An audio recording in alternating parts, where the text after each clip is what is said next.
শুভ দুপৰীয়া গাইজ আৰু বিহুলৈ কেইটামান দিন আছে আৰু বিহু যা যোগাৰ কৰিছে নাই আপোনালোক আৰু আমি যা যোগাৰ এতিয়ালৈকে কৰা নাই বাছ ধোৱা ধুই চলি আছে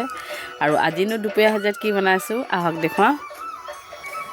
টেঙা খোৱা যিহেতু ঘৰত মানুহে নাই কালি কৰদৈ এফাল পুৰি পিটিকা কৰিলোঁ আজিও পিটিকা কৰিবলৈ লৈ লৈছোঁ কৰদৈটো অকণমান পুৰি লৈছোঁ আৰু এইফালে বাৰীৰে পালেং আৰু ধনিয়া পাতো অলপ দিছোঁ বিলাহী দিছোঁ আৰু মচুৰ দাইল এনেকুৱাকৈ বনাইছোঁ এনেকুৱাকৈ বনালে খাবলৈ ভাল লাগে দাইলটো আৰু এইফালে হৈ গ'ল ডিম আমলেট কৰি এয়া মটৰ আলু বিলাহী দি এয়া থুপথুপীয়াকৈ জোল কৰিছোঁ আৰু এইফালে হৈ গ'ল কুকাৰত গৰম গৰম ভাত